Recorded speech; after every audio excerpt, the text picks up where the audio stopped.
내가 불임인 거 알면서 딴 놈 아이를 뵈서 나타나? 감히 내 앞에서 9개월 만에 마주한 전처의 모습에 강도진의 손이 사시나무처럼 떨렸습니다. 터질 듯 불러온 만삭의 배. 분노에 찬 그의 목소리가 파티장을 울렸습니다. 하지만 그는 몰랐습니다. 자신이 내뱉는 독설 하나하나가 얼마나 잔인한 오해인지, 그리고 그 뱃속의 아이가 누구의 핏줄인지, 진실이 밝혀지는 순간 그의 세상은 완전히 무너져 내렸습니다. 오늘의 사연 시작합니다. 잠시 시간을 내쉬어 구독 버튼 눌러주시고 지금 어디에서 듣고 계신지 댓글로 알려주세요. 그곳에 좋은 기운이 가득하길 간절히 바라겠습니다. 화려한 샹들리에 불빛이 쏟아지는 서울 도심의 한 호텔 연회장은 초저녁부터 수많은 인파로 북적였습니다. 대한민국 내로라 하는 정재계 인사들이 모두 모인 태성그룹 주최 자선 파티 현장이었죠. 클래식 선율이 은은하게 흐르는 가운데 사람들은 샴페인 잔을 부딪히며 웃음꽃을 피우고 있었습니다. 하지만 그 화려한 불빛 아래서 유독 낯빛이 어두운 한 남자가 등장했습니다. 바로 태성그룹의 후계자 강도진이었습니다. 강도진이 입구에 들어서자 소란스럽던 장내가 일순간 조용해졌습니다. 185cm가 넘는 훤칠한 키의 조각 같은 외모를 지녔지만 그의 주변에는 시베리아 벌판 같은 냉기만이 감돌고 있었죠. 지난 9개월간 외부 활동을 전면 중단했던 그가 침묵을 깨고 처음으로 모습을 드러낸 자리였습니다. 사람들은 수군거리며 강도진의 눈치를 살폈습니다. 최 비서가 강도진의 뒤를 바짝 따르며 말했습니다. 전무님, 오늘만 잠시 참아주십시오. 회장님께서 특별히 당부하신 자리입니다. 강도진이 차가운 눈빛으로 넥타이를 거칠게 풀어헤치며 대답했습니다. 알아. 그러니까 이렇게 숨쉬기도 힘든 곳에 제 발로 기어들어왔지. 강도진은 웨이터가 건네는 샴페인 잔을 받아들고는 단숨에 들이켰습니다. 독한 술기운이 식도를 타고 넘어갔지만 가슴속 깊은 곳에 맺힌 응어리는 조금도 녹아내리지 않았습니다. 9개월 전 사랑했던 아내 윤서연에게 씻을 수 없는 상처를 주고 내쫓았던 그날의 기억이 여전히 그를 괴롭히고 있었기 때문이죠. 같은 시각 연회장 구석진 곳에서는 무거운 카트를 끄는 여인의 거친 숨소리가 들려왔습니다. 윤서연이었습니다. 한때 태성그룹의 며느리로 불리던 그녀가 이제는 호텔 계약직 직원이 되어 턱까지 차오르는 숨을 억누르며 빈 샴페인 잔을 치우고 있었습니다. 헐렁한 유니폼 조끼로 어떻게든 가려보려 했지만 터질 듯 부풀어 오른 만삭의 배는 감추기가 쉽지 않았습니다. 윤서연이 부들부들 떨리는 손으로 허리를 두드리며 혼잣말을 삼켰습니다. 조금만 참자. 아가야, 조금만 더 버텨줘. 엄마가 미안해. 퉁퉁 부은 다리는 이미 감각이 없어진 지 오래였고 뱃속의 아이가 발길질을 할 때마다 윤서연은 입술을 꽉 깨물며 신음을 참아내야 했습니다. 당장 내일 쌀을 살 돈이 없었던 윤서연에게는 이 고된 아르바이트가 유일한 생명줄이나 다름없었습니다. 그때였습니다. VIP 구역 쪽이 웅성거리는 소리가 들리더니 경호원들의 호의를 받으며 강도진이 걸어오는 모습이 윤서연의 시야에 들어왔습니다. 윤서연의 심장이 철렁 내려앉았습니다. 평생 다시는 마주치지 말아야 할 사람, 아니 마주칠 자격조차 없는 전남편 강도진이 바로 저기 걸어오고 있었으니까요. 윤서연은 황급히 몸을 돌려 기둥 뒤에 있는 카트 쪽으로 숨으려 했습니다. 하지만 마음이 너무 급했던 탓일까요? 발이 꼬이면서 중심을 잃은 윤서연이 그만 쟁반 위에 놓인 샴페인 잔들을 와르르 쏟고 말았습니다. 아! 쨍그랑. 날카로운 파열음이 연회장의 우아한 음악 소리를 뚫고 울려 퍼졌습니다. 바닥은 순식간에 유리 조각과 샴페인으로 엉망이 되었고 주변에 있던 손님들이 비명을 지르며 물러섰습니다. 강도진이 소리가 난 쪽으로 고개를 돌렸습니다. 바닥에 엎드린 채 허둥지둥 유리 조각을 줍고 있는 여자의 뒷모습이 묘하게 낯익었습니다. 강도진은 자신도 모르게 홀린 듯 그쪽으로 발걸음을 옮겼습니다. 호텔 지배인이 사색이 되어 달려오며 소리쳤습니다. 이봐, 정신을 어디다 두고 다니는 거야? 당장 치우지 못해? 윤서연은 고개조차 들지 못한 채 바닥에 흩어진 유리 파편을 맨손으로 주워 담았습니다. 손가락 끝이 베어 붉은 피가 배어 나왔지만 아픔을 느낄 새도 없었죠. 그저 강도진이 자신을 알아보기 전에 이곳을 빠져나가야 한다는 생각뿐이었습니다. 강도진이 쭈그리고 앉아 있는 여자의 앞까지 다가와 멈춰 섰습니다. 그리고 무심한 듯 손을 내밀며 말했습니다. 다치지 않게 조심해요. 치우는 건 사람을 부르면 되니까. 그 목소리. 윤서연의 어깨가 눈에 띄게 떨렸습니다. 9개월 동안 꿈에서도 그리워했고 또 꿈에서도 두려워했던 그 목소리였습니다. 윤서연은 도망치듯 자리에서 일어나려 했습니다. 하지만 무거운 몸이 말을 듣지 않았습니다. 비틀거리며 일어서는 순간 유니폼 조끼 단추가 툭 하고 뜯겨나갔습니다. 그리고 그 순간 강도진의 시선이 얼어붙었습니다. 눈앞에 서 있는 여자는 분명 윤서연이었습니다. 하지만 강도진을 경악하게 만든 건 그녀의 얼굴이 아니었습니다. 바로 터질 듯이 팽팽하게 불러있는 윤서연의 배였습니다. 강도진의 동공이 지진이 난 듯 흔들렸습니다. 손에 들고 있던 샴페인 잔이 바닥으로 떨어져 박살이 났지만 그는 미동도 하지 않았습니다. 머릿속이 하얗게 변하며 아무런 생각도 나지 않았습니다. 임신? 서연이가 임신을 했다고? 강도진의 머릿속에서 복잡한 계산이 톱니바퀴처럼 돌아갔습니다. 이혼 서류에 도장을 찍은 지 정확히 9개월. 그리고 눈앞에 있는 윤서연의 배는 누가 봐도 출산이 임박한 만삭이었습니다. 강도진의 손이 사시나무 떨리듯 떨리기 시작했습니다. 그는 불임이었습니다. 분명 병원에서 아이를 가질 수 없는 몸이라는 사형 선고를 받았었죠. 대를 잇지 못한다는 죄책감 때문에 사랑하는 아내를 제 손으로 모질게 떼어내야만 했던 그였습니다. 그런데 헤어진 지 9개월 만에 만삭이 되어 나타난 아내라니요. 강도진의 입술이 비틀리며 싸늘한 미소가 번졌습니다. 그것은 엄청난 배신감과 분노가 뒤섞인 차마 웃음이라고 부를 수 없는 표정이었습니다. 강도진이 으르렁거리듯 낮은 목소리로 내뱉었습니다. 윤서연, 너 도대체... 윤서연은 공포에 질린 얼굴로 뒷걸음질 쳤습니다. 도진의 눈빛이 마치 먹잇감을 노리는 맹수처럼 번뜩이고 있었기 때문입니다. 윤서연은 본능적으로 자신의 배를 양손으로 감싸 안았습니다. 뱃속의 아이가 도진의 핏줄이라는 사실을 들켰다가는 그가 당장이라도 아이를 빼앗아 갈 것만 같았습니다. 윤서연이 떨리는 목소리로 속삭였습니다. 오해예요. 이건... 강도진이 성큼 다가오며 소리쳤습니다. 내 앞에서 비켜. 당장 저 여자 잡아.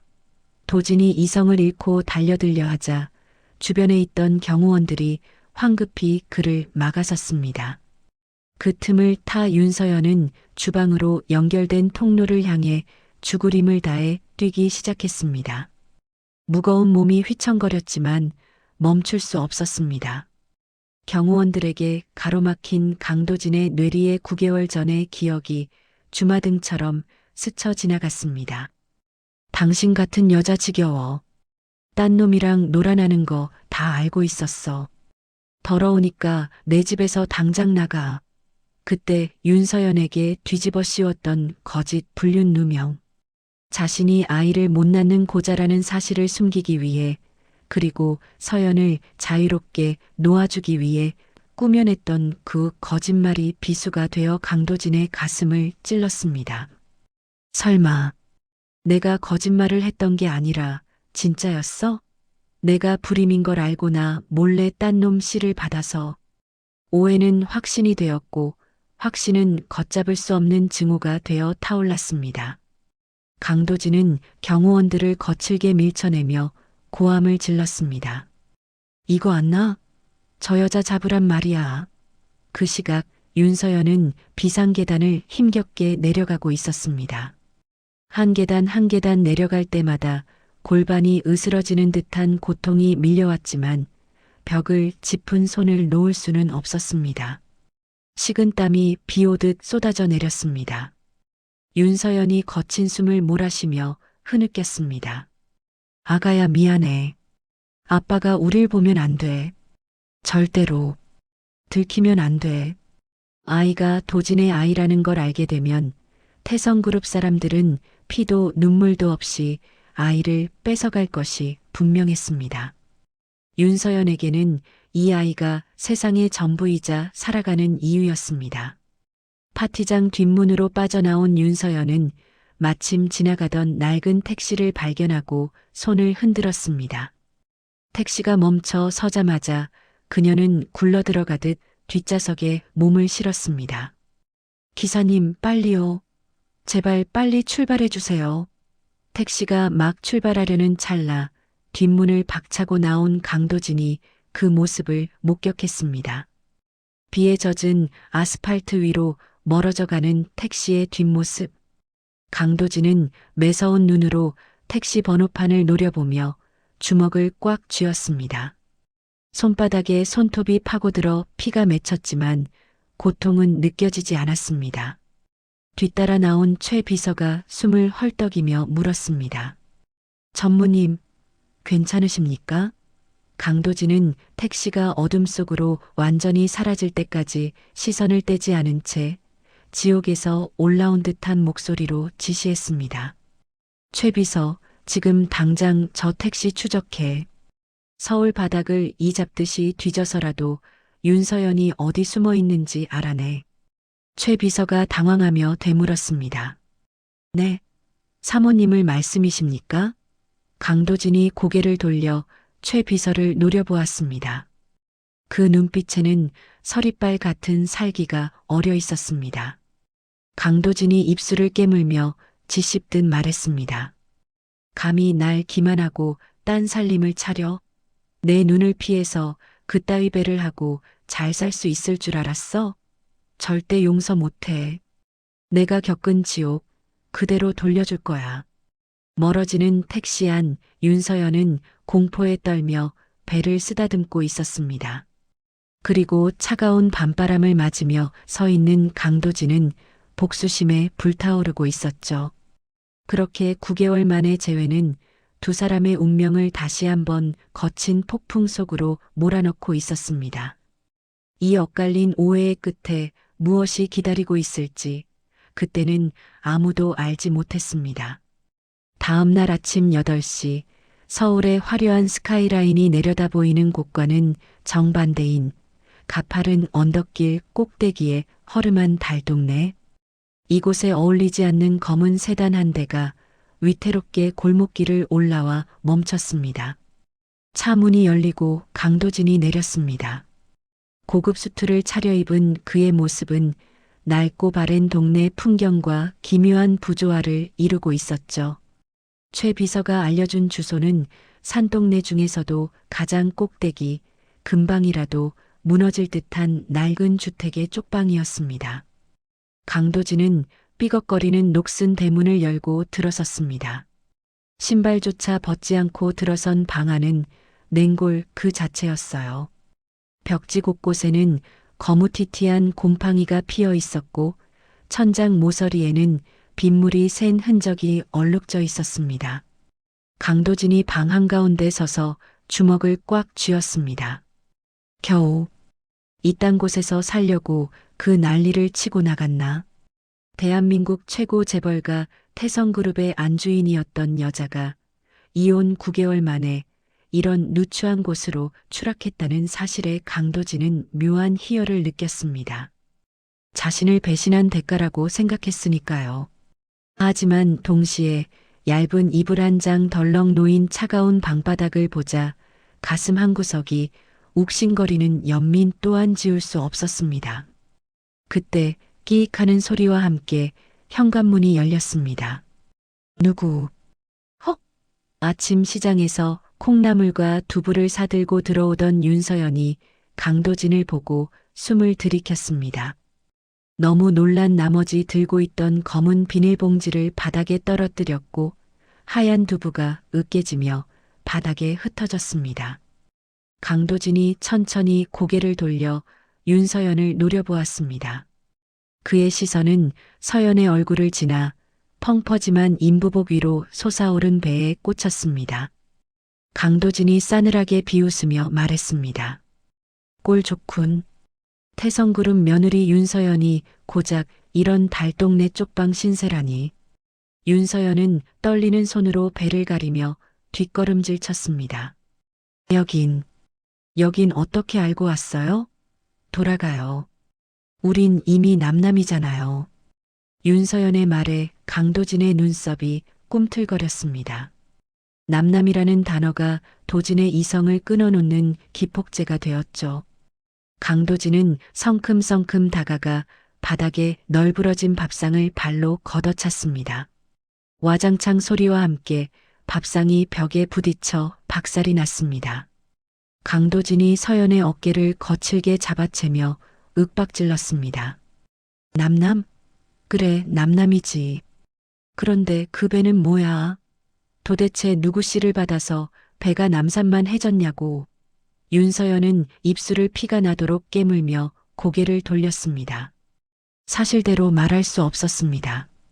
당신의 아이라고 말하는 순간 불임이라고 철석같이 믿고 있는 도진은 서연을 미친 취급하거나 거짓말쟁이로 몰아붙일 게 뻔했으니까요. 도진이 서연의 턱을 잡아 강제로 자신을 보게 하며 소리쳤습니다. 말해. 내가 고자인 거 알면서 보란 듯이 딴 놈 아이 배서 나타난 거냐? 나한테 시위라도 하는 거야? 내가 못 주는 거 딴 놈한테 받아서 행복하다. 이거냐고. 도진의 목소리에는 분노보다 더 깊은 질투와 열등감이 배어 있었습니다.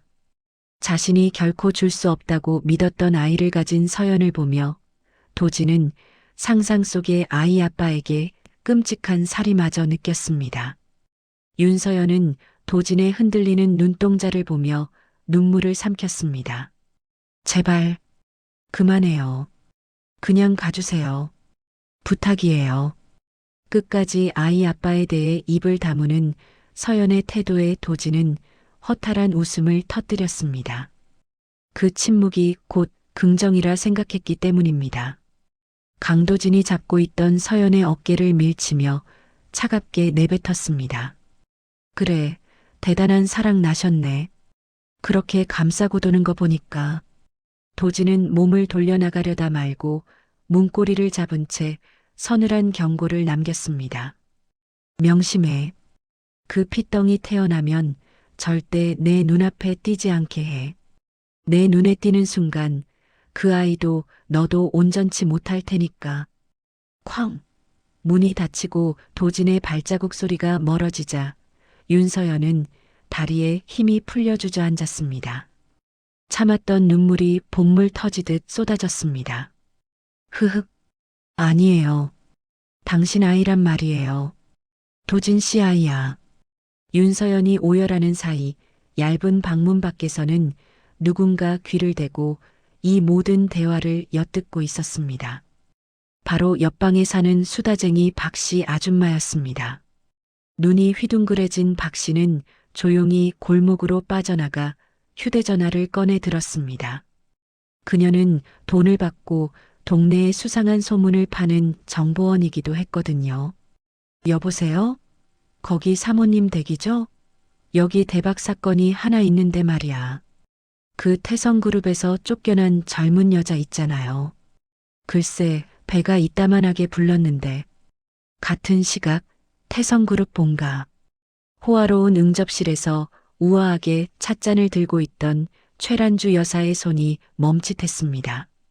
수화기 너머로 들려오는 보고 내용은 그녀의 심장을 덜컥 내려앉게 만들기에 충분했습니다. 최란주가 찻잔을 신경질적으로 내려놓으며 비서실장을 쏘아보았습니다. 뭐라고? 윤서연 그 계집이 만삭이라고? 비서실장이 고개를 조아리며 대답했습니다. 네, 여사님. 쫓겨날 때 이미 임신 초기였던 것 같습니다. 시기상으로 딱 맞아떨어집니다. 최란주의 얼굴이 백지장처럼 하얗게 질렸다가 순식간에 도끼로 가득 찼습니다.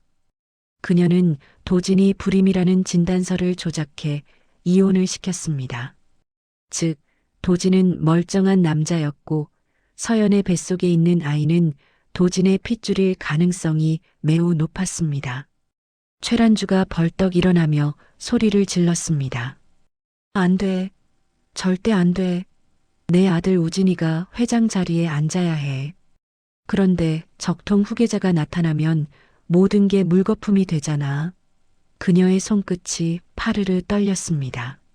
만약 그 아이가 세상에 나오고 유전자 검사라도 하게 된다면 그녀가 꾸민 거짓부림 조작까지 낱낱이 밝혀질 것이고 그것은 곧 파멸을 의미했습니다.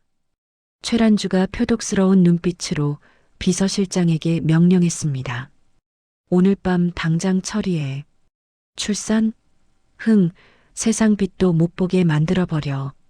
쥐도 새도 모르게 쫓아내서 길바닥에서 객사하게 만들란 말이야. 그날 밤 서울 하늘에는 구멍이라도 뚫린 듯 폭우가 쏟아졌습니다.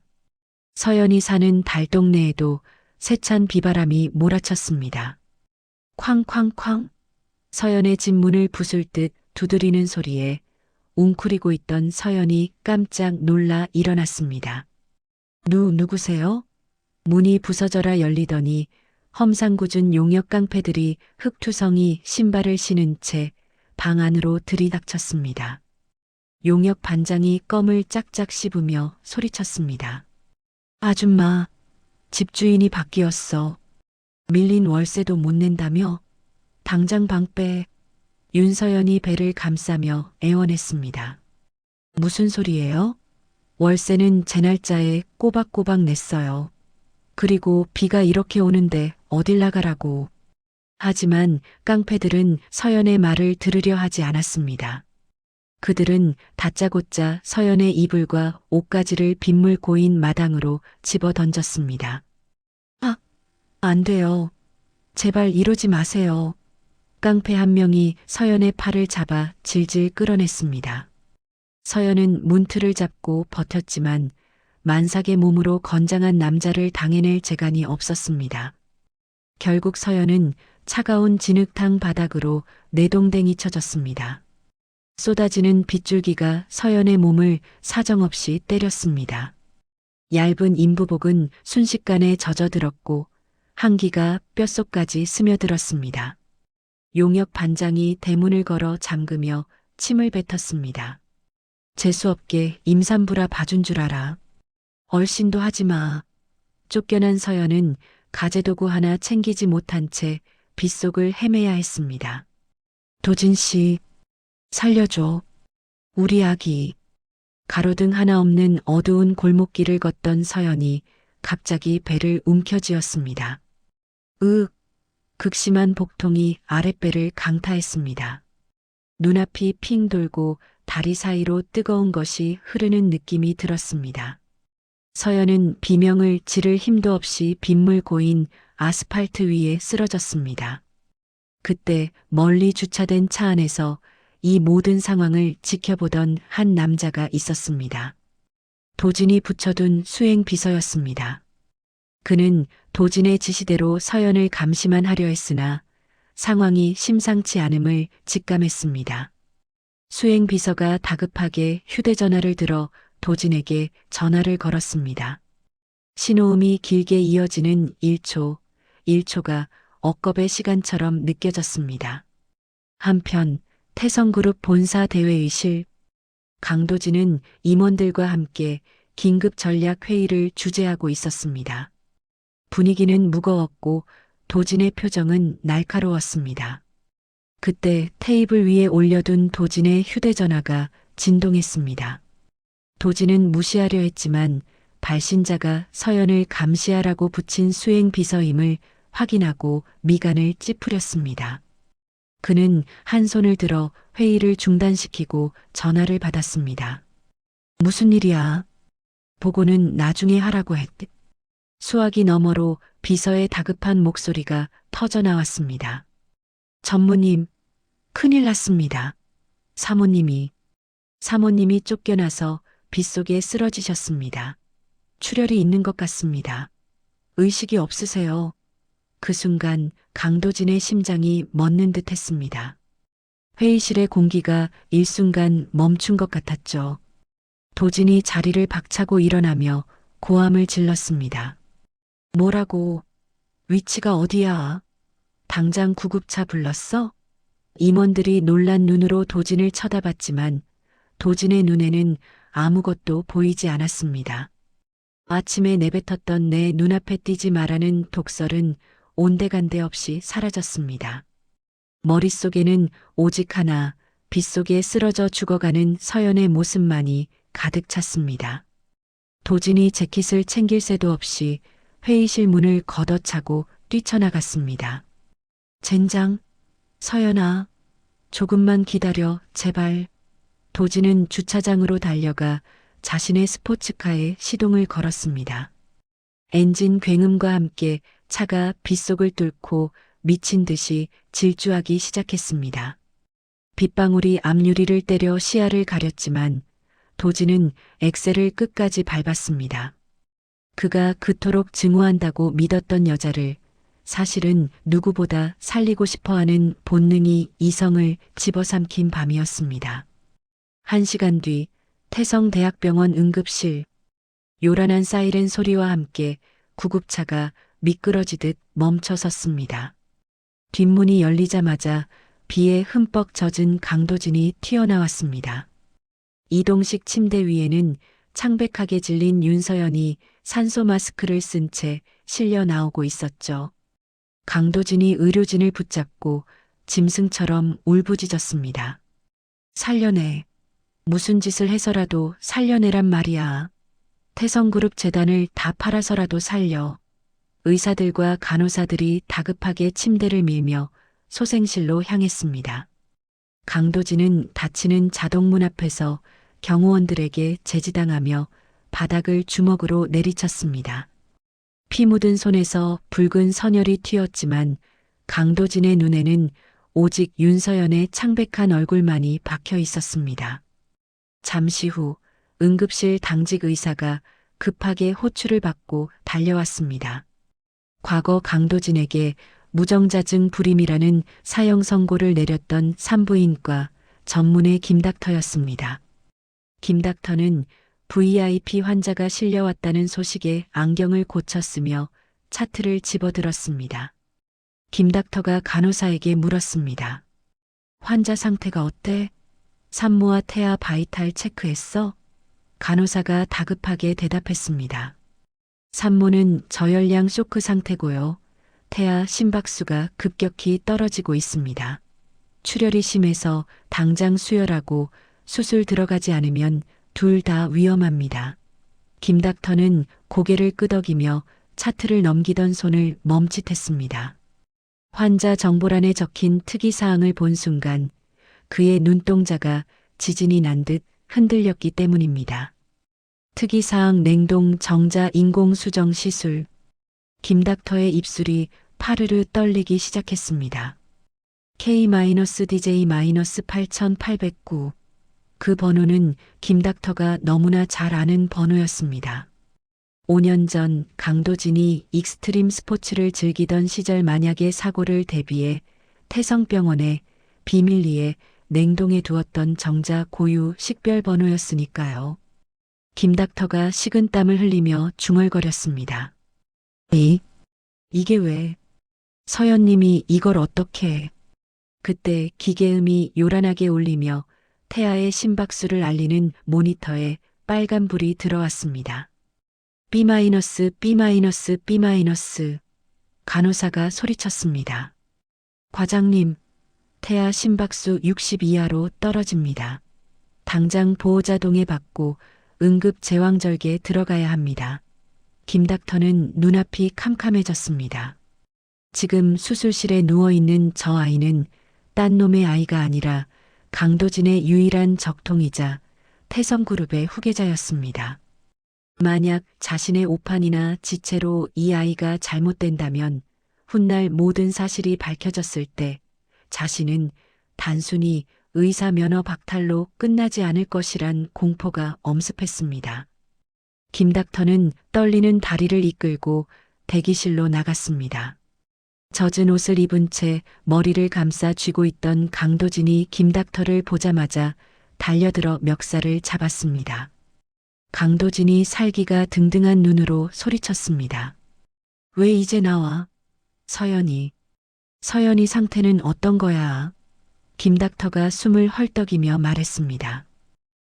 지금 당장 수술하지 않으면 산모와 아이 모두 위험합니다. 수혈 동의서와 수술 동의서에 서명해 주십시오. 강도진은 떨리는 손으로 펜을 낚아챘습니다. 그리고 종이가 찢어질 듯 거칠게 서명을 하며 차갑게 내뱉었습니다. 산모만 살려. 뱃속에 든 그 핏덩이는 죽든 말든 상관없으니까 윤서연만은 반드시 살려내란 말이야. 딴 놈 자식 따위 알게 뭐야. 강도진의 이 말은 극도의 공포에 질려 있던 김 닥터의 이성의 끈을 끊어놓기에 충분했습니다. 태성그룹의 유일한 핏줄을 자기 아비가 죽이라고 명령하는 꼴이었으니까요.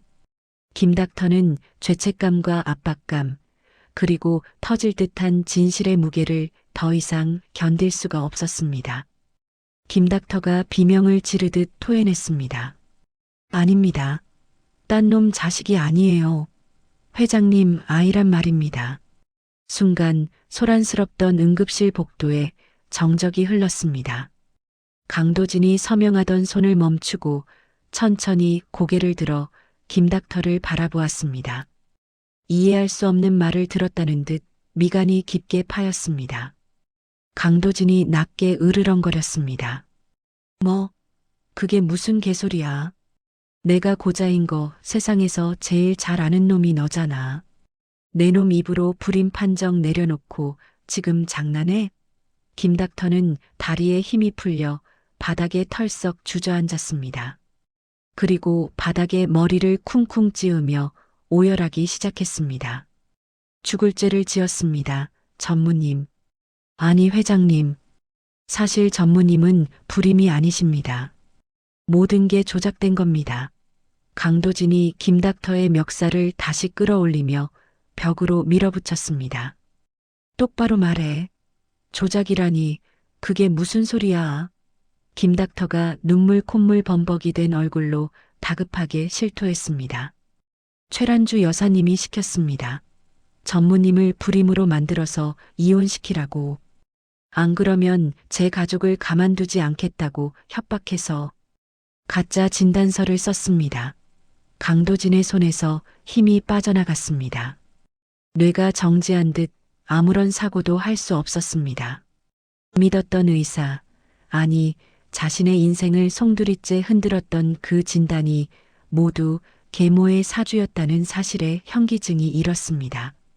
하지만 김 닥터의 고백은 거기서 끝나지 않았습니다. 그리고 사모님 뱃속의 아이는 5년 전 전무님이 보관해 두셨던 냉동 정자입니다.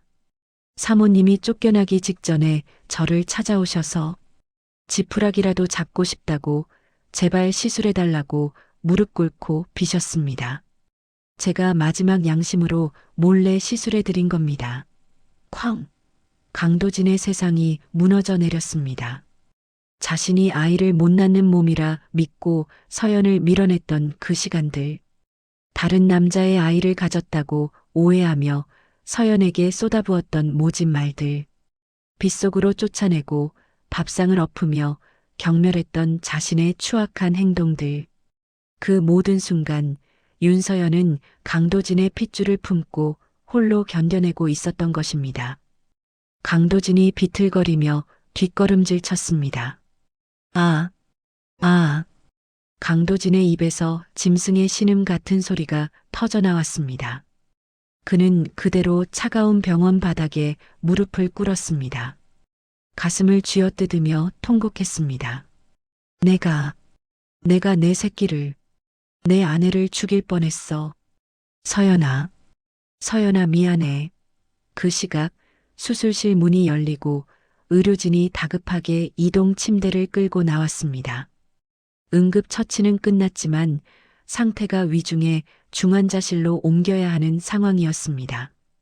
강도진은 비틀비틀 일어나 침대 옆으로 다가갔습니다. 산소호흡기에 의지해 간신히 숨을 쉬고 있는 윤서연의 얼굴은 시체처럼 하얗습니다. 그리고 그 아래 이불 위로 볼록하게 솟아오른 배가 보였습니다. 강도진은 떨리는 손을 뻗어 조심스럽게, 아주 조심스럽게 서연의 배 위에 손을 얹었습니다. 쿵, 쿵. 미약하지만 분명하게 느껴지는 태동. 그것은 자신의 심장 박동과 꼭 닮은 생명의 울림이었습니다. 강도진이 유리창에 이마를 대고 흐느꼈습니다. 아가야, 아빠가 미안해. 정말 미안해. 제발 살아만 줘. 자신의 핏줄이 거기 살아 숨쉬고 있음을 뼈저리게 실감하는 순간이었습니다. 강도진의 눈빛이 슬픔에서 서서히 무서운 분노로 바뀌기 시작했습니다. 자신과 서연을, 그리고 이 작은 생명을 지옥으로 몰아넣은 진짜 범인에 대한 사리가 타올랐습니다. 한편 태성그룹 본가, 천둥 번개가 치는 창밖을 바라보며 와인을 마시던 최란주의 휴대전화가 울렸습니다. 병원에 심어둔 스파이 간호사였습니다. 여사님, 큰일 났습니다. 김닥터가 강도진 전무에게 모든 걸 풀었습니다. 아이가 전무님 핏줄이라는 것까지 다요. 쨍그랑. 최란주의 손에서 와인잔이 미끄러져 바닥에 산산조각이 났습니다. 붉은 와인이 핏물처럼 카펫을 적셨습니다. 최란주의 얼굴이 흉측하게 일그러졌습니다. 최란주가 이를 갈며 소리쳤습니다. 이 쓸모없는 멍청이들이 기어코 이를 망쳐? 내 아들 앞길을 막는 것들은 다 죽여버려야 해. 최란주는 떨리는 손으로 서랍 깊숙한 곳에 숨겨둔 대포폰을 꺼냈습니다. 그리고 저장되지 않은 번호를 눌렀습니다. 신호음이 몇 번 가기도 전에 굵직한 남자의 목소리가 들렸습니다. 네, 의뢰하신 건입니까? 최란주가 뱀처럼 차가운 목소리로 명령했습니다. 계획 변경이야. 애 하나 처리하는 걸로는 부족해. 강도진, 윤서연, 그리고 그 뱃속의 핏덩이까지 셋 다 오늘 밤 안으로 지워버려. 사고사든 뭐든 상관없으니까 깨끗하게 처리해. 전화를 끄는 최란주는 깨진 와인잔 조각을 구둣발로 지시겼습니다. 강도진, 네가 내 비밀을 알았다고? 그래, 그럼 같이 지옥으로 가야지. 태성그룹은 내 거야. 내 아들 우진이 거라고. 폭풍우가 몰아치는 밤, 병원 중환자실 앞을 지키는 강도진의 등 뒤로 검은 그림자가 서서히 다가오고 있었습니다. 이제 시작된 진실의 싸움은 목숨을 건 전쟁으로 치닫고 있었습니다. 희미한 소독약 냄새와 규칙적인 기계음이 서연의 의식을 깨웠습니다. 무거운 눈꺼풀을 힘겹게 들어올리자 흐릿한 시야 속으로 누군가가 의자에 앉아 쪽잠을 자고 있는 모습이 들어왔습니다. 헝클어진 머리카락, 핏기 없는 입술, 며칠은 좋게 깎지 않은 듯한 수염. 태성그룹의 그 고고하던 강도진이라고는 믿기지 않을 만큼 초췌한 몰골이었죠. 서연의 눈이 커졌습니다.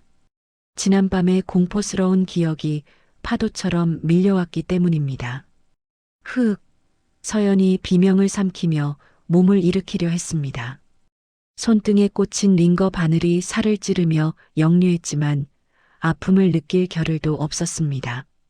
당장 이곳을 벗어나야 한다는 본능뿐이었으니까요. 서연은 덜덜 떨리는 손으로 링거줄을 거칠게 잡아당겼습니다. 그 소리에 도진이 번쩍 눈을 떴습니다. 침대 위에서 발버둥 치는 서연을 본 도진의 얼굴이 사색이 되었습니다. 도진이 다급하게 손을 뻗으며 외쳤습니다. 서연아, 안 돼. 움직이지 마. 서연이 베개를 집어 던지며 소리쳤습니다. 오지 마요. 제발 내 아이한테 손대지 마요. 우리 아기 뺏어가지 마. 서연의 처절한 거부에 도진은 심장이 난도질 당하는 것 같았습니다. 도진은 다가가려던 걸음을 멈추고 그 자리에서 털썩 무릎을 꿇었습니다. 차가운 병실 바닥에 무릎이 닿는 소리가 쿵 하고 울렸습니다. 도진이 눈물범벅이 된 얼굴로 고개를 숙이며 말했습니다. 미안해. 내가 잘못했어. 제발 진정해줘. 아이 뺏으려는 거 아니야. 내가 다 설명할게. 서연은 숨을 헐떡이며 경계심 가득한 눈으로 도진을 내려다보았습니다. 천하의 강도진이 누군가에게 무릎을 꿇는 모습은 태어나서 처음 보는 광경이었으니까요. 도진이 떨리는 목소리로 진실을 토해냈습니다. 나 불임 아니었어. 김닥터가 자백했어. 그 여자가, 최란주 그 여자가 날 속이고 진단서를 조작했던 거야. 내 뱃속의 아이. 내 아이 맞아. 내가 그것도 모르고 너한테. 말을 잇지 못하고 오열하는 도진을 보며 서연의 눈동자가 심하게 흔들렸습니다. 모든 게 계모의 계략이었다니 믿기 힘든 진실에 현기증이 일었습니다. 도진은 엉금엉금 기어가 침대 난간을 잡고 일어섰습니다. 그리고 서연의 손을 잡아 자신의 뺨으로 가져갔습니다. 때려. 분이 풀릴 때까지 때려도 좋아. 죽여도 할 말 없어. 그러니까 제발 나 버리지만 마. 다시는 너랑 우리 아기 혼자 두지 않을게. 서연의 손바닥에 닿은 도진의 뺨은 뜨거운 눈물로 젖어 있었습니다. 서연은 도진의 눈동자 속에 담긴 진심을 읽었습니다. 그것은 연기도 거짓도 아닌 뼈저린 참회였습니다. 서연의 눈에서도 굵은 눈물방울이 툭 하고 떨어졌습니다. 서연이 힘없이 도진의 목을 끌어안으며 흐느꼈습니다. 도진 씨, 정말이야? 정말 우리 아기 인정해 주는 거야? 도진이 서연을 부서질라 꽉 껴안으며 맹세했습니다. 그럼 내 목숨보다 귀한 내 새끼야. 다시는 놓지 않을게. 맹세해. 두 사람은 서로를 부둥켜 안고 한참 동안 눈물을 쏟아냈습니다. 9개월간 쌓였던 오해와 원망이 눈물과 함께 씻겨 내려가는 순간이었죠. 하지만 감상에 젖어 있을 시간은 길지 않았습니다. 도진은 병원 곳곳에 최란주의 눈과 귀가 심어져 있다는 사실을 알고 있었으니까요. 도진은 서연의 안정을 확인하자마자 비서실장에게 전화를 걸었습니다. 보안팀 전원 대기시켜. 지금 즉시 이동한다. 도진은 서연에게 자신의 코트를 덮어주고 휠체어에 태웠습니다. 태성그룹 최정예 보안 요원들이 인간 장막을 치며 두 사람을 호위했습니다. 그들은 취재진과 최란주의 하수인들을 피해 화물용 승강기를 이용해 지하 주차장으로 빠져나갔습니다. 준비된 검은 벤에 오르며 도진이 서연의 손을 꼭 잡고 말했습니다. 조금만 참아. 아무도 널 찾을 수 없는 곳으로 갈 거야. 차가 도착한 곳은 경기도 외곽 깊은 숲속에 자리한 도진의 개인 별장이었습니다. 지도에도 나오지 않는 이곳은 도진이 유일하게 안식을 취하던 비밀 안전 가옥이었죠. 별장에 도착하자마자 도진은 완전히 다른 사람이 되었습니다. 냉철한 기업가 강도진은 온데간데없고 오직 아내와 아이만을 생각하는 지극정성인 남편만이 남아 있었습니다. 도진은 욕실로 들어가 대야에 따뜻한 물을 받아왔습니다. 그리고 침대에 걸터 앉은 서연의 발을 조심스럽게 물에 담그고 씻기기 시작했습니다. 임신 부종으로 퉁퉁 부은 서연의 발을 보자 도진의 가슴이 미어지는 듯 했습니다. 도진이 서연의 발을 수건으로 감싸며 속삭였습니다.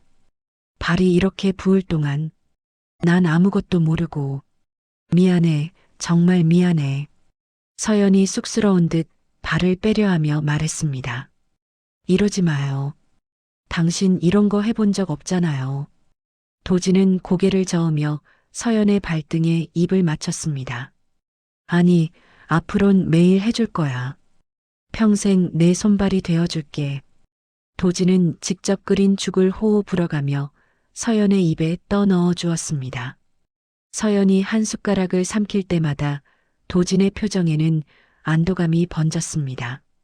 밥을 먹인 후 도진은 서재로 들어가 문을 잠갔습니다. 이제부터는 가장의 의무가 아닌 복수의 칼날을 갈아야 할 시간이었기 때문입니다. 책상 위에는 김닥터의 자백이 담긴 녹취록과 최란주가 페이퍼 컴퍼니를 통해 횡령한 자금 내역 그리고 서연을 쫓아냈던 용역 깡패들의 배후를 추적한 자료들이 산더미처럼 쌓여 있었습니다. 도진이 서류를 넘기며 차갑게 중얼거렸습니다. 최란주, 당신이 뺏어가려던 게 뭔지 똑똑히 보여주지.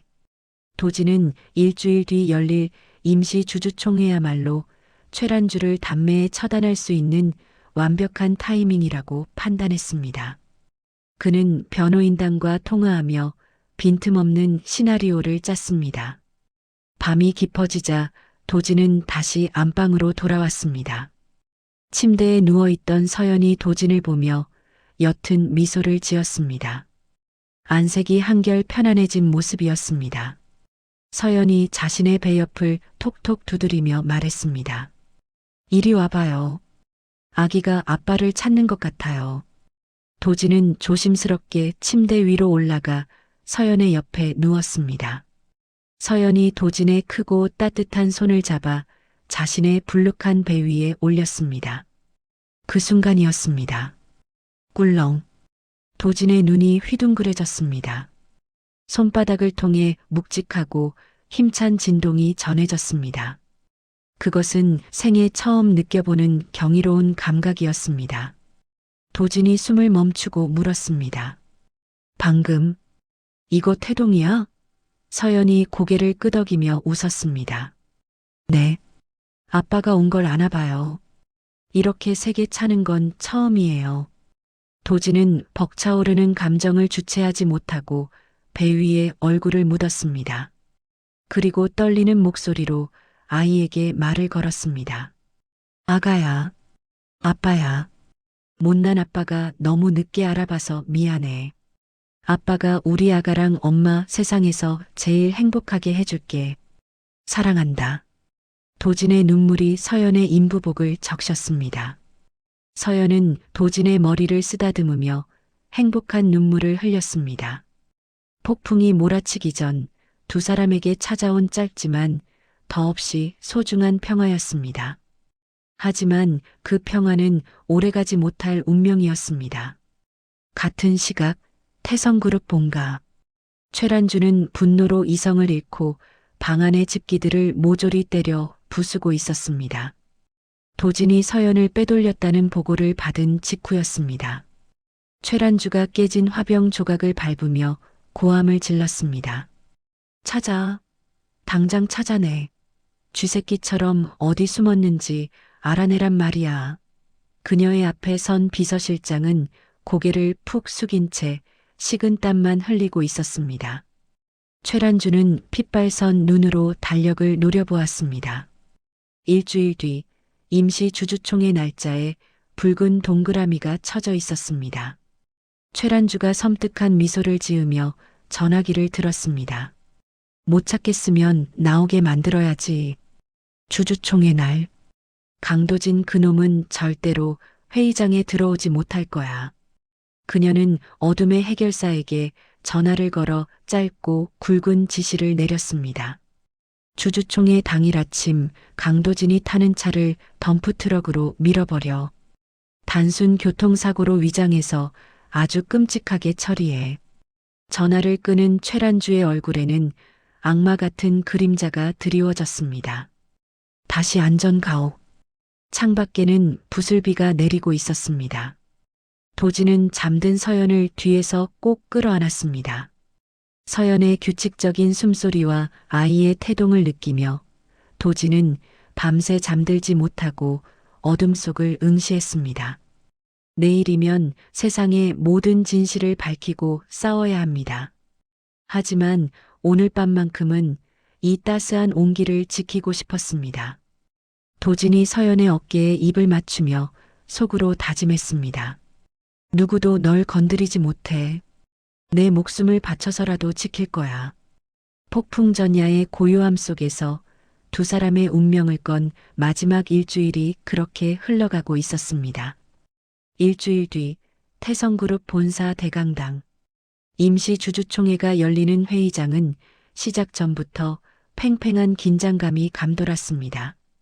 수백 명의 주주와 임원들이 자리를 메웠고 단상 위에는 최란주가 승자의 미소를 지으며 서 있었습니다. 그녀는 마이크를 잡고 비통한 표정을 연기하며 입을 열었습니다. 최란주가 눈물을 훔치는 신용을 하며 말했습니다. 존경하는 주주 여러분, 제 입으로 이런 말씀을 드리게 되어 참담합니다. 제 의부사들 강도진 전무는 현재 심각한 정신 불안 증세를 보이고 있습니다. 불임 판정의 충격으로 현실을 부정하고 급기야 쫓겨난 전처가 낳을 남의 자식을 자기 핏줄이라 우기는 망상에 빠져 있습니다. 장내가 술렁거렸습니다. 주주들은 서로 얼굴을 마주보며 웅성거렸습니다. 최란주가 목소리를 높여 말을 이었습니다. 그런 불안정한 사람에게 태성그룹의 미래를 맡길 수는 없습니다. 이에 저는 제 친아들 강호진 상무를 차기 회장으로 추대하고자 합니다. 우진이야말로 그 시각 회의장 밖 주차장 진입로. 검은 세단 행렬이 진입하려 하자 갑자기 인부 복장을 한 괴한들이 쇠파이프를 들고 차량을 가로막았습니다. 최란주가 배치해둔 용역들이었습니다. 그들은 도진이 탄 차를 에워싸고 위협을 가했습니다. 하지만 도진은 눈 하나 깜짝하지 않았습니다. 도진이 무전기에 대고 짧게 명령했습니다. 밀어버려. 도진의 경호 차량에서 건장한 요원들이 쏟아져 나왔습니다. 순식간에 괴한들을 제압하고 길을 텄습니다. 도진은 옷매무새를 다듬으며 옆자리에 앉은 서연의 손을 꽉 잡았습니다. 도진이 서연을 바라보며 부드럽게 말했습니다. 준비됐어? 오늘부로 당신 다시 태성그룹의 안주인으로 돌아가는 거야. 서연이 도진의 손에 힘을 주며 고개를 끄덕였습니다. 네. 우리 아이를 위해서라도 더는 피하지 않아요. 쾅! 육중한 회의장 문이 굉음을 내며 활짝 열렸습니다. 최란주가 연설을 이어가려던 찰나 모든 사람의 시선이 입구로 쏠렸습니다. 그곳에는 강도진이 만삭의 윤서연을 에스코트하며 당당하게 서 있었습니다. 도진이 쩌렁쩌렁한 목소리로 외쳤습니다. 누가 망상에 빠졌다는 겁니까? 태성그룹의 주인은 여기 멀쩡히 살아있습니다. 최란주의 얼굴이 사색이 되었습니다. 네. 네가 어떻게 해? 도진은 서연을 데리고 단상 위로 성큼성큼 올라갔습니다. 주주들은 만삭이 된 서연의 모습을 보고 경악을 금치 못했습니다. 도진은 최란주에게서 마이크를 거칠게 빼앗았습니다. 도진이 주주들을 둘러보며 침착하게 입을 열었습니다. 지금부터 최란주 여사가 태성그룹을 집어삼키기 위해 벌인 추악한 범죄 행각을 낱낱이 공개하겠습니다. 도진의 신호와 함께 대형 스크린에 영상 하나가 재생되었습니다. 김닥터가 무릎을 꿇고 눈물을 흘리며 자백하는 영상이었습니다. 강도진 전무님은 불임이 아닙니다. 최란주 여사님이 제 가족을 인질로 잡고 진단서를 조작하라고 협박했습니다. 그리고 사모님 뱃속의 아이는 5년 전 냉동해둔 전무님의 정자로 시술한 친자가 확실합니다. 장내는 찬물을 끼얹은 듯 조용해졌다가 이내 폭발적인 비난의 목소리로 가득 찼습니다. 이어 스크린에는 최란주가 페이퍼 컴퍼니를 통해 수백억 원을 횡령한 내역과 서연을 쫓아내기 위해 용역 깡패를 고용한 증거들이 파노라마처럼 펼쳐졌습니다. 그리고 마지막으로 태아의 DNA 친자 확인 결과지가 화면 가득 떠올랐습니다. 제 아내 뱃속에 있는 이 아이야말로 태성그룹의 유일한 적통 후계자입니다.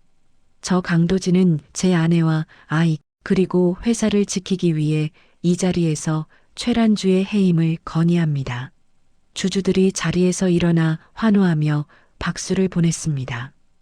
강도진, 강도진, 옳소, 사기꾼을 몰아내라. 궁지에 몰린 최란주는 악에 받쳐 소리를 질렀습니다. 아니야, 저건 다 조작이야. 저놈이 미쳐서 날 모함하는 거야. 내가 이 회사를 어떻게 키웠는데. 그때 회의장 뒷문이 열리고 경찰들이 들이닥쳤습니다. 최란주 씨, 특정 경제범죄, 가중처벌 등에 관한 법률 위반 및 살인 교사 혐의로 긴급 체포합니다. 경찰이 다가오자 최란주는 뒷걸음질 쳤습니다. 그녀의 눈이 짐승처럼 번뜩였습니다. 이대로 잡히면 끝이라는 생각에 그녀는 옆에 있던 화분을 경찰에게 집어 던지고 혼란스러운 틈을 타 무대 뒤편 비상구로 몸을 날렸습니다.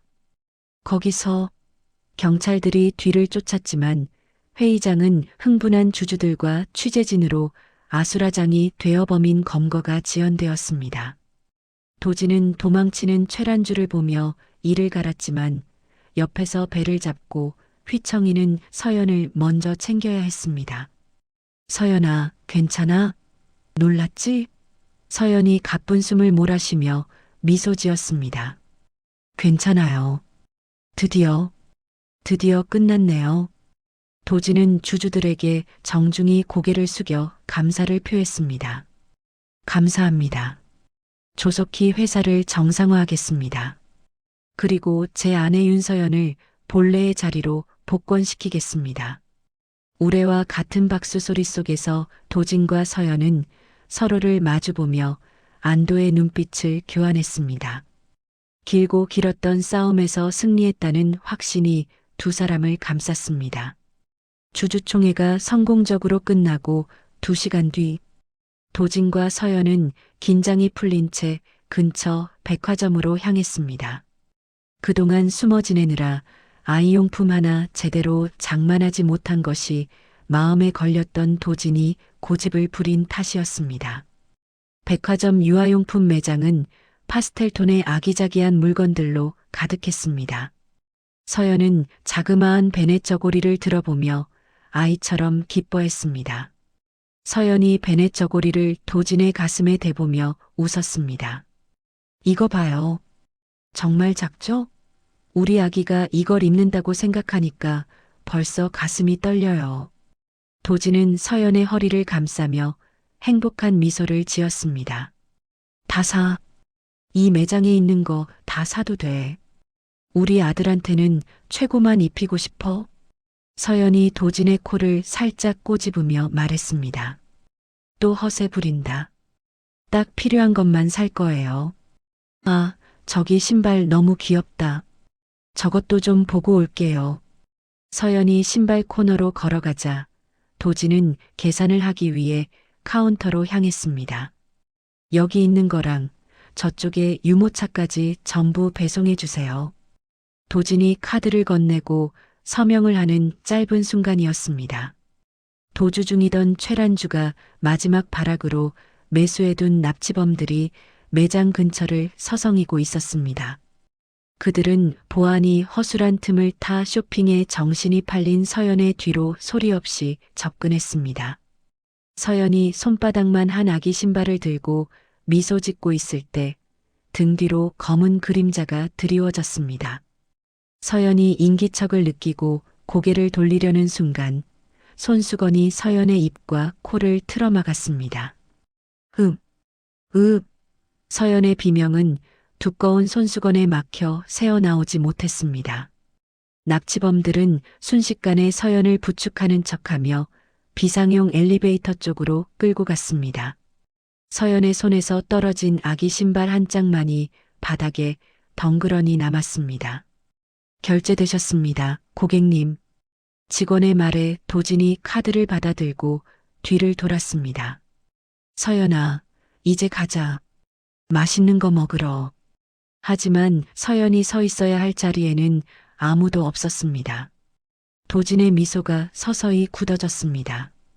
서연아, 장난을 치는 건가 싶어 주위를 둘러보았지만 어디에도 그녀의 모습은 보이지 않았습니다. 불안감이 엄습해온 도진의 시선이 바닥에 떨어진 하얀 신발 한 짝에 꽂혔습니다. 방금 전까지 서연이 들고 있던 신발이었습니다. 도진이 신발을 주워들고 고개를 들었을 때 그의 눈동자는 공포와 분노로 걷잡을 수 없이 흔들렸습니다. 서연아, 도진의 절규가 백화점 매장에 메아리 쳤습니다. 가장 행복했던 순간이 순식간에 악몽으로 변해버린 것입니다. 백화점 매장 바닥에 덩그러니 떨어진 하얀 아기 신발 한 짝. 그것은 행복의 정점에서 나락으로 떨어진 강도진의 심장을 대변하는 듯 했습니다. 강도진은 신발을 손에 꽉 쥐고 미친 사람처럼 주위를 두리번거렸습니다.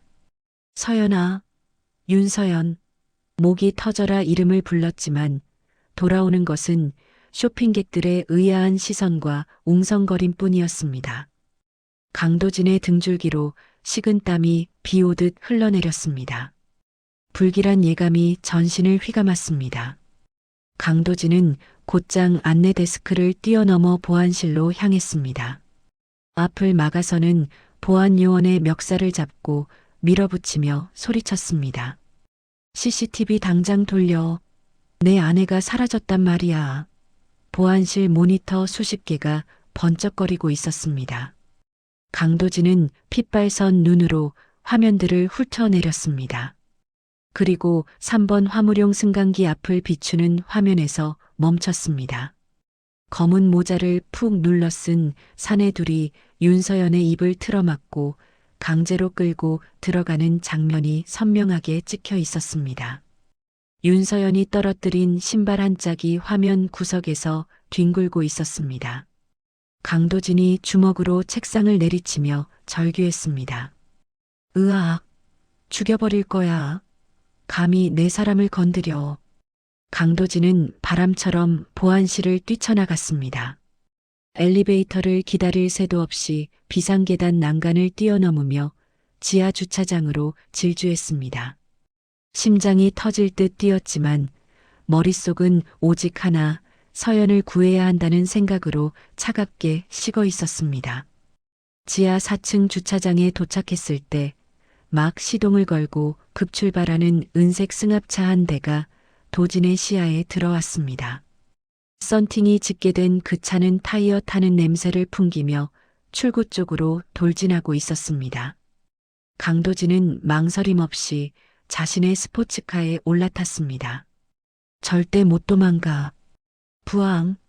엔진이 짐승의 포효처럼 울부짖으며 스포츠카가 튕겨나갔습니다. 강도진은 핸들을 꺾어 주차장 차단기를 그대로 들이받고 부수며 승합차의 뒤를 바짝 쫓았습니다. 도심 한복판에서 광란의 추격전이 시작되었습니다. 납치범들의 승합차는 신호를 무시하고 중앙선을 넘나들며 난폭하게 질주했습니다. 그 뒤를 강도진의 차가 한치의 오차도 없이 따라붙고 있었죠. 승합차 뒷좌석, 윤서연은 입에 재갈이 물리고 손발이 케이블 타이로 묶인 채 바닥에 뒹굴고 있었습니다. 차가 급커브를 돌 때마다 만삭의 배가 차체에 부딪혔습니다. 으읍. 윤서연은 배를 감싸쥐며 고통에 몸부림쳤습니다. 극도의 공포와 충격으로 아랫배가 딱딱하게 뭉쳐오고 있었습니다. 창밖으로 스쳐 지나가는 풍경은 어지러웠고 멀미와 함께 구토감이 치밀어 올랐습니다. 운전대를 잡은 납치범이 백미러를 보며 욕설을 내뱉었습니다. 젠장, 저 새끼 뭐야? 미친 개처럼 달라붙네. 옆자리에 앉은 공범이 소리쳤습니다. 따돌려. 고속도로로 빠지라고. 잡히면 우리 다 죽어.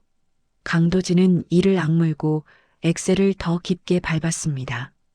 승합차와의 거리가 점점 좁혀졌습니다. 조금만 더 가면 들이받아서라도 세울 수 있을 것 같았습니다.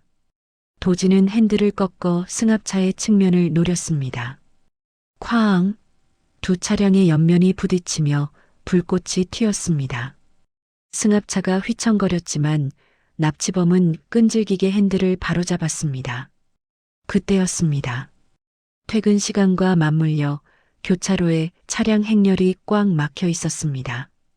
승합차는 인도 위로 차를 몰아 아슬아슬하게 정체 구간을 빠져나갔지만 강도진의 차는 쏟아져 나오는 버스와 트럭 사이에 갇히고 말았습니다. 강도진이 핸들을 주먹으로 내리치며 고함을 질렀습니다. 비키란 말이야. 다 비켜.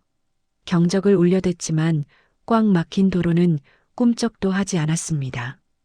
도진은 눈앞에서 멀어지는 승합차를 보며 피가 거꾸로 솟는 듯한 분노를 느꼈습니다. 그 순간 도진의 손목에 찬 스마트워치에서 짧은 진동이 울렸습니다. 직-직마이너스 위치 추적 신호 감지 윤서연 님도진이 서연에게 선물했던 스마트워치의 긴급 구조 신호였습니다. 도진은 떨리는 손으로 화면을 터치했습니다. 지도 앱이 켜지며 붉은 점 하나가 빠르게 도시 외곽으로 이동하는 것이 보였습니다. 목적지는 폐쇄된 지 오래된 서해안의 한 화학 공장 지대였습니다. 강도진의 눈빛이 차갑게 가라앉았습니다. 거기 숨으셨다 이거지. 그래, 거기 꼼짝 말고 있어. 도진은 갓길을 타고 역주행을 감행하며 고속도로 진입로로 향했습니다. 법규 따위는 안중에도 없었습니다.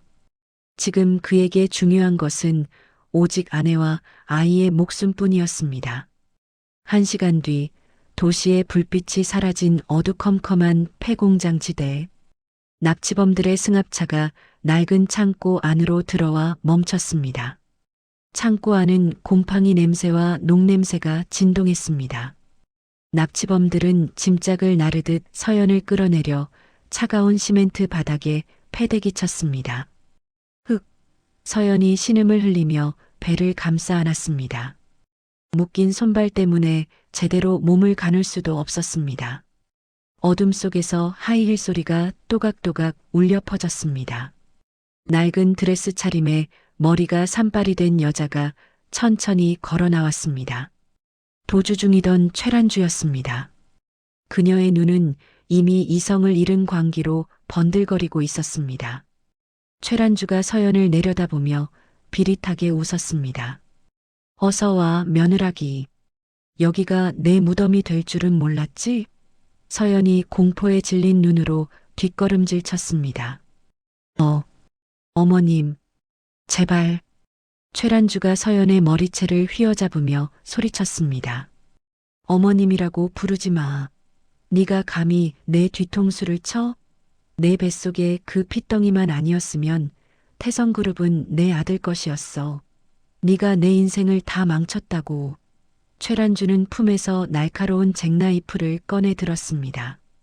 칼날이 희미한 달빛을 받아 서늘하게 번뜩였습니다. 최란주가 칼끝을 서연의 배에 겨누며 속삭였습니다. 걱정 마.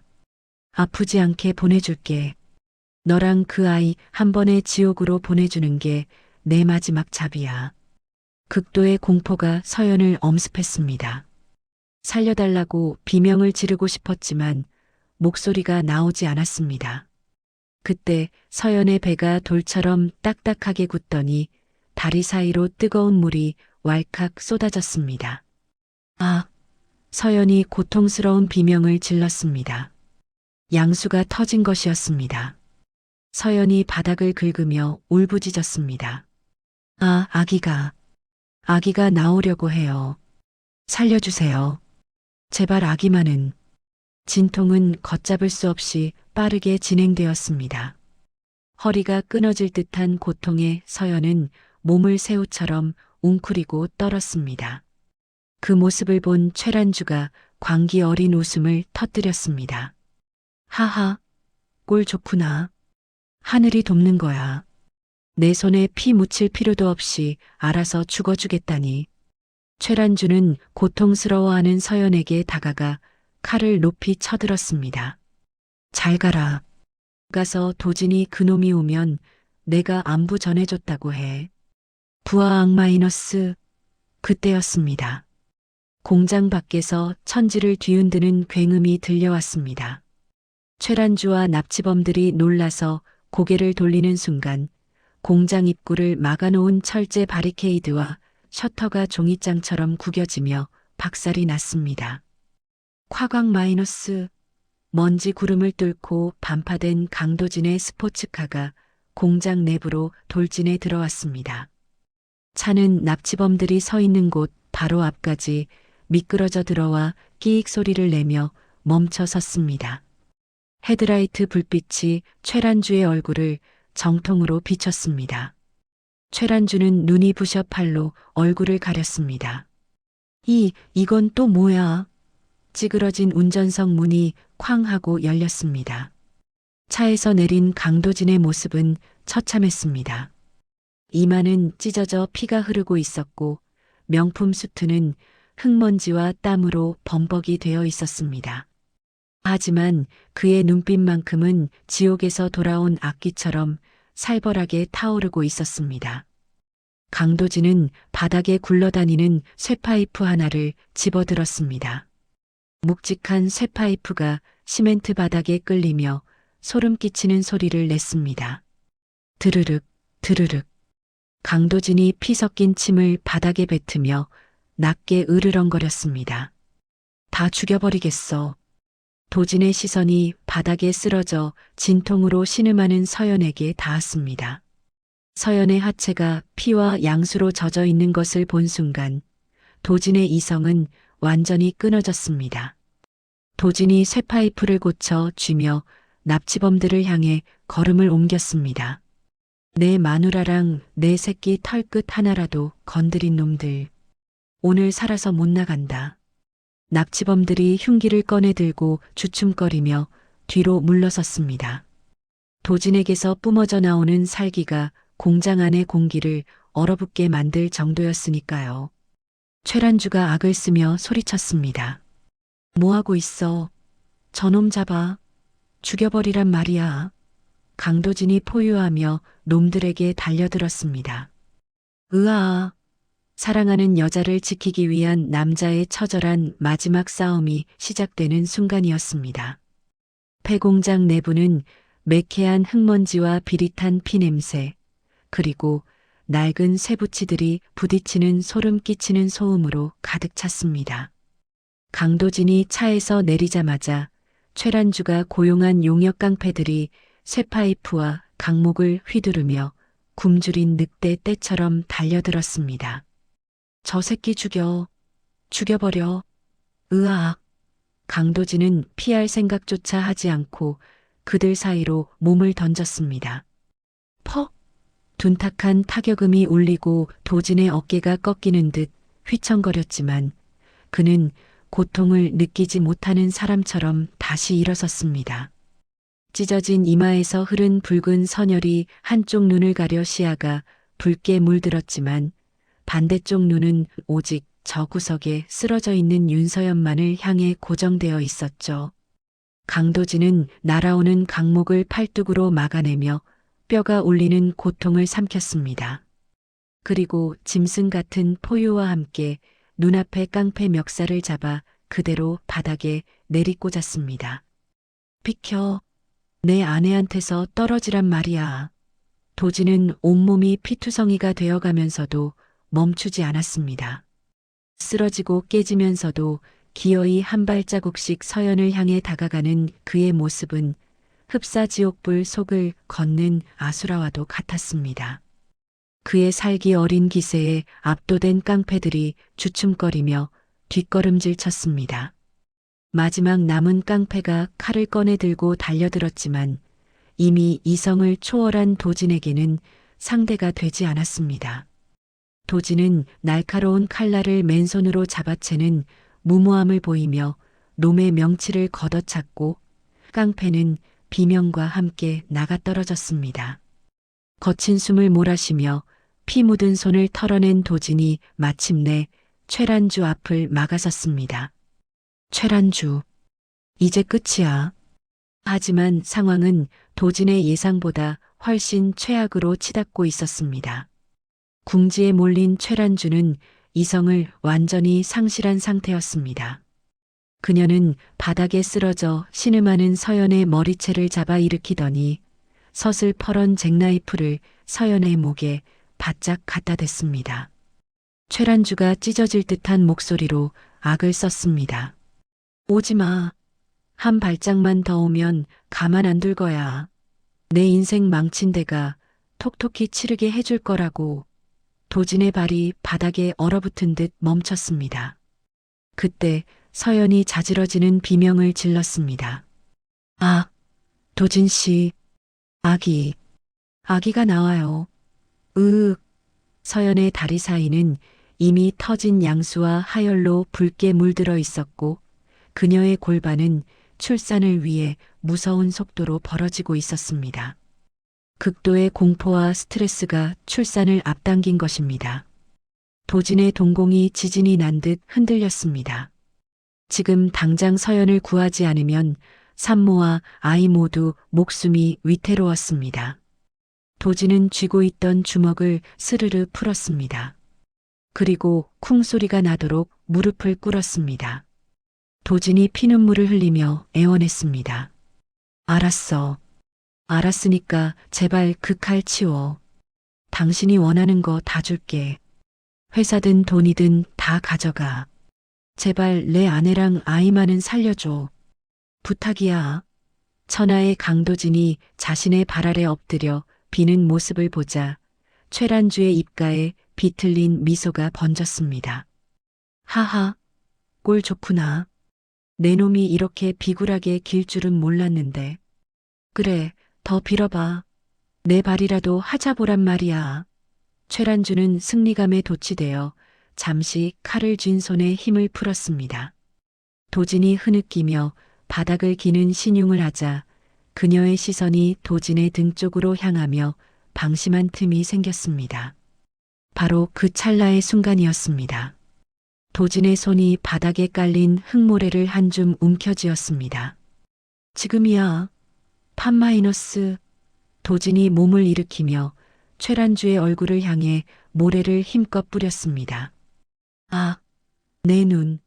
최란주가 눈에 들어간 모래 때문에 비명을 지르며 칼을 든 손을 허공에 휘저었습니다. 도진은 굶주린 표범처럼 튀어올라 최란주의 손목을 낚아채 비틀어 꺾었습니다. 우두둑. 끄악. 쨍그랑 소리와 함께 칼이 바닥에 떨어졌고 도진은 최란주를 거칠게 밀쳐 벽에 처박았습니다. 때마침 공장 밖에서 요란한 사이렌 소리가 들려오더니 경찰 특공대가 들이닥쳤습니다. 꼼짝 마. 경찰이다. 전원 무기 버려. 경찰들이 순식간에 최란주와 깡패들을 제압했습니다. 현장은 무전기 소리와 고함으로 가득 찼지만 도진의 귀에는 아무것도 들리지 않았습니다. 도진은 곧장 서연에게 기어가 그녀를 품에 안았습니다. 서연아, 서연아 정신 차려. 나왔어. 괜찮아. 이제 다 괜찮아. 하지만 서연의 상태는 심각했습니다. 식은땀으로 범벅이 된 채 눈이 뒤집힐 듯한 고통을 호소하고 있었습니다. 뒤이어 달려온 구급대원이 서연의 상태를 살피더니 사색이 되어 외쳤습니다. 안 됩니다. 머리가 보입니다. 지금 이동하면 산모와 아이 둘 다 위험합니다. 여기서 받아야 해요. 도진이 절규했습니다. 그게 무슨 소리입니까? 이 더러운 바닥에서 어떻게 애를 낳으란 말입니까? 구급대원이 도진의 어깨를 잡고 단호하게 말했습니다. 아빠가 정신 차려야 합니다. 지금 산모한테는 남편분밖에 없어요. 빨리 다리 잡으세요. 강도진은 입술을 피가 나도록 깨물며 정신을 다잡았습니다. 그는 겉옷을 벗어 서연의 머리 밑에 받쳐주고 떨리는 손으로 서연의 다리를 단단히 붙잡았습니다. 도진이 눈물 맺힌 눈으로 서연과 시선을 맞췄습니다. 서연아, 나봐. 나 여기 있어. 우리 할 수 있어. 내가 받아줄게. 아무 걱정하지 마. 서연은 고통 속에서도 도진의 손을 찾았습니다. 도진이 그 손을 으스러지도록 꽉 잡아주었습니다. 그 따뜻한 온기가 서연에게 죽을 힘을 다할 용기를 주었습니다. 구급대원의 구령이 떨어졌습니다. 자, 산모님, 힘주세요. 길게, 더 길게. 서연이 비명을 지르며 온몸의 힘을 아랫배로 쏟아부었습니다. 으아악. 도진도 함께 힘을 주며 소리쳤습니다. 조금만 더. 서연아, 다 왔어. 우리 아기 보인다. 조금만 더.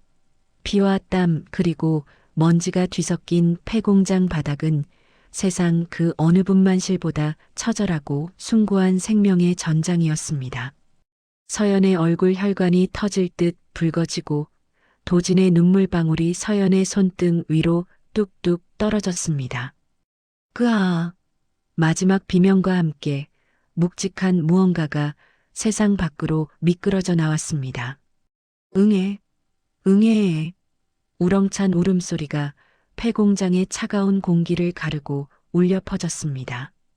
지옥 같던 공장이 순식간에 천국으로 변하는 기적의 순간이었습니다.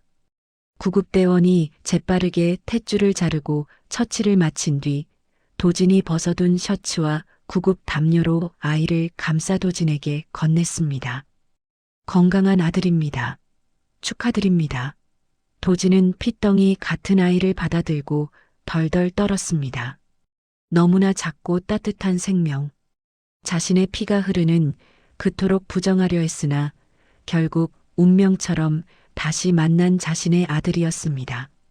도진이 아이를 서연의 가슴 위에 조심스럽게 올려주었습니다. 서연아, 우리 아들이야. 네가 지켜낸 우리 아들이야. 탈진한 서연이 힘겹게 눈을 뜨고 아이를 바라보았습니다.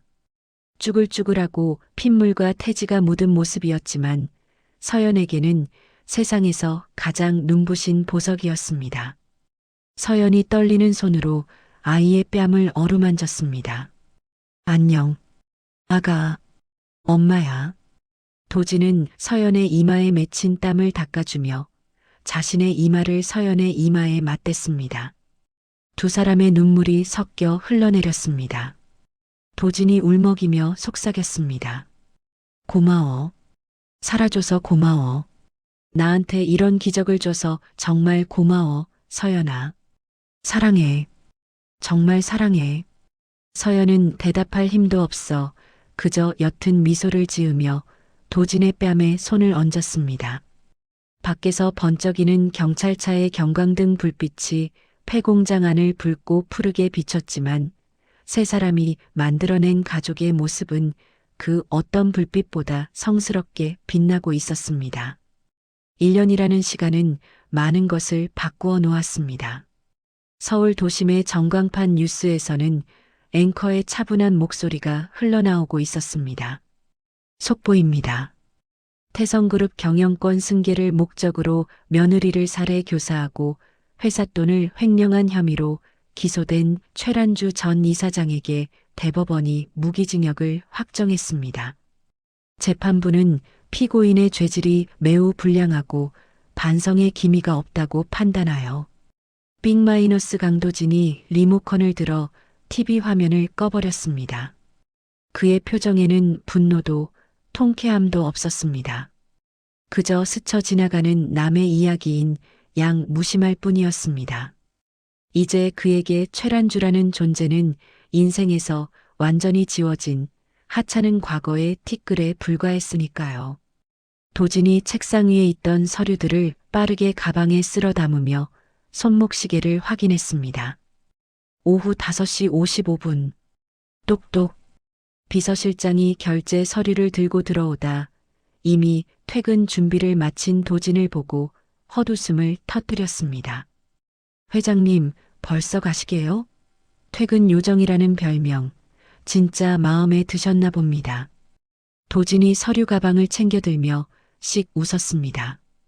당연하지. 오늘은 우리 하늘이 첫 생일이야. 1분이라도 늦으면 서연이한테 쫓겨날지도 몰라. 비서실장이 고개를 절레절레 흔들며 말했습니다.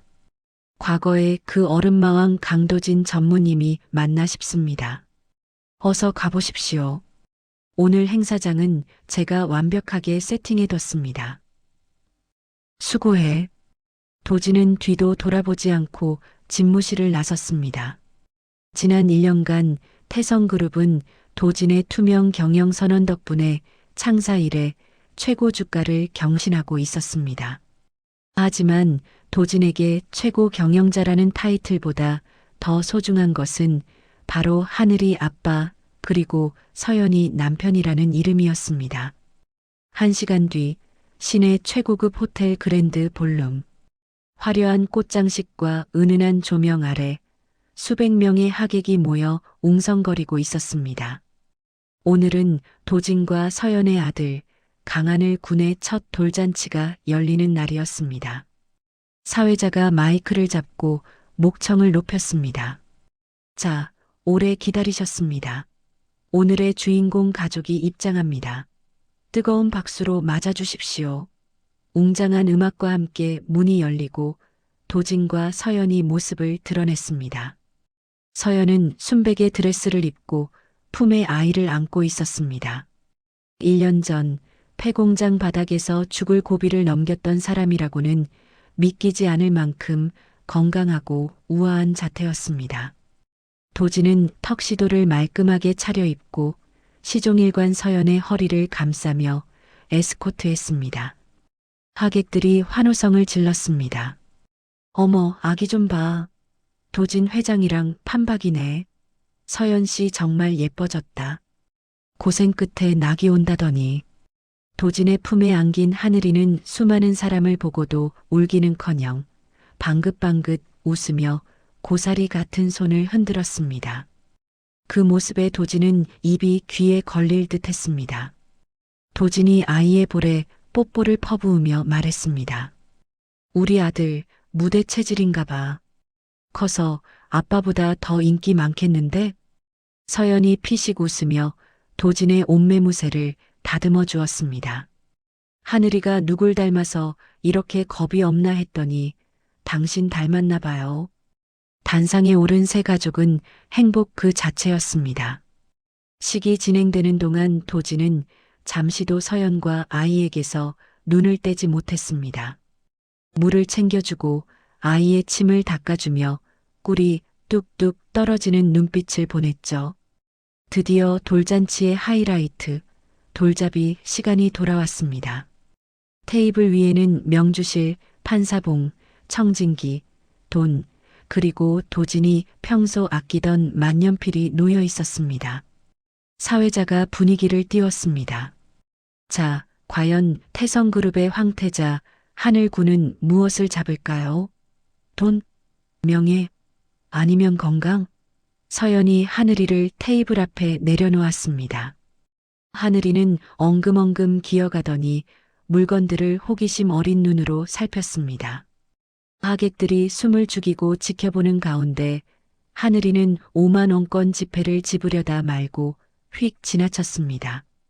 그리고는 망설임 없이 도진의 만년필을 덥석 집어들고 흔들었습니다. 와! 하객들의 함성과 박수가 터져나왔습니다.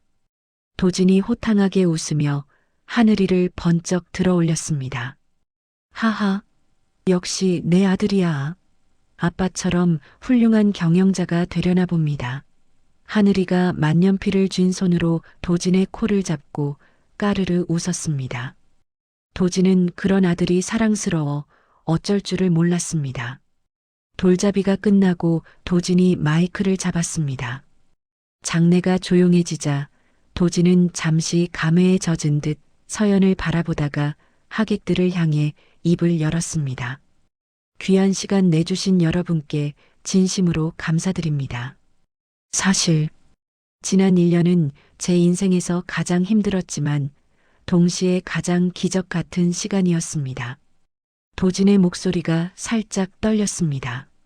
하객들도 1년 전에 그 사건을 알기에 숙연해졌습니다.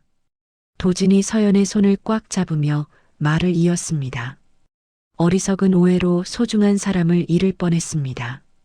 하지만 제 아내는 그런 저를 용서하고 목숨을 걸고 이 아이를 지켜냈습니다.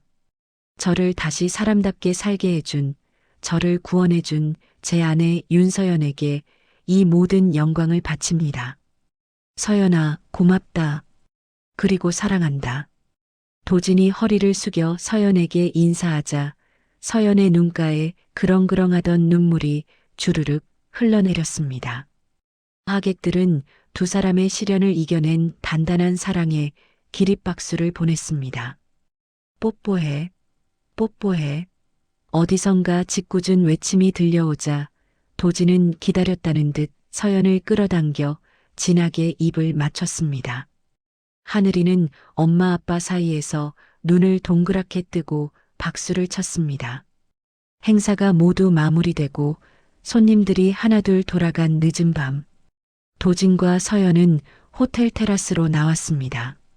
잠이 든 하늘이는 유모차에 누워 색색거리고 있었고 서울의 야경이 보석처럼 반짝이고 있었습니다. 시원한 밤바람이 두 사람의 뺨을 스치고 지나갔습니다. 서연은 난간에 기대어 깊은 숨을 들이마셨습니다. 서연이 꿈결 같은 목소리로 말했습니다. 꼭 꿈만 같아요. 1년 전 오늘 밤엔 정말 죽는 줄 알았는데 이렇게 행복해도 되는 걸까요? 도진이 뒤에서 서연을 따뜻하게 안아주며 속삭였습니다. 그럼 되고 말고 당신은 세상에서 가장 행복할 자격이 있는 여자야. 내가 평생 그렇게 만들어줄 거고. 도진은 양복 안주머니에서 작은 벨벳 상자 하나를 꺼냈습니다. 그리고 서연의 앞으로 돌아가 한쪽 무릎을 꿇었습니다. 1년 전 병실에서 사죄하며 꿇었던 무릎과는 전혀 다른 사랑과 헌신의 맹세를 위한 무릎이었습니다. 상자가 열리고 다이아몬드 반지가 영롱한 빛을 뿜어냈습니다. 도진이 서연의 손을 잡으며 말했습니다.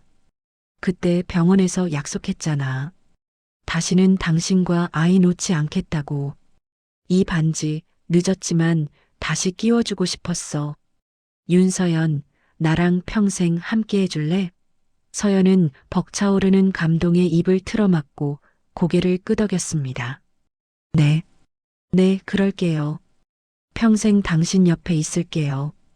도진은 떨리는 손으로 서연의 네 번째 손가락에 반지를 끼워 주었습니다.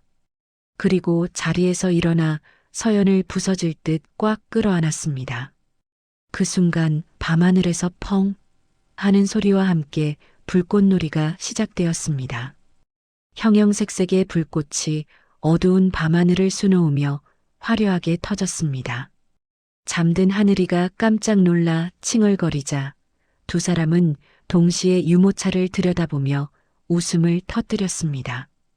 도진이 서연의 어깨를 감싸고 서연은 도진의 허리에 팔을 두른 채 쏟아지는 불꽃을 바라보았습니다. 사랑해, 서연아. 저도 사랑해요, 도진 씨. 폭풍우가 지나간 자리에 비로소 찾아온 완벽하고 단단한 평화.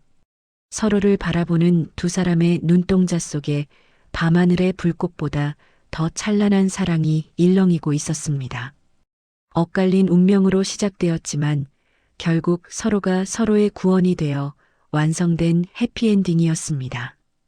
오늘 들려드린 이야기 어떠셨나요?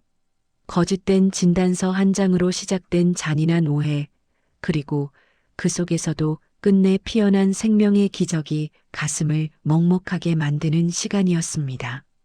자신이 불임이라 믿고 사랑하는 아내를 밀어내야만 했던 강도진의 절망과 억울한 누명 속에서도 뱃속의 아이를 지켜낸 윤서연의 위대한 모성애. 두 사람이 겪어야 했던 시련은 너무나 가혹했지만 그 아픔이 있었기에 서로의 소중함을 더욱 뼈저리게 깨달을 수 있었던 것 아닐까요?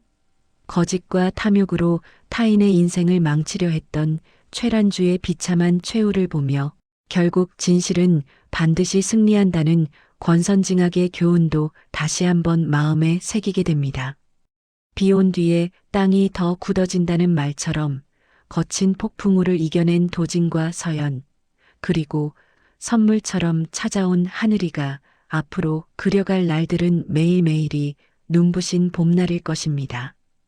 부디 이 세 가족의 앞날에 따뜻한 햇살만 가득하기를 진심으로 응원해 봅니다. 긴 시간 동안 이들의 치열하고도 아름다운 여정에 함께 해주셔서 진심으로 감사합니다. 이야기를 끝까지 들어주신 분이 계시다면 잘 들었다고 댓글 하나만 남겨주세요. 감사합니다.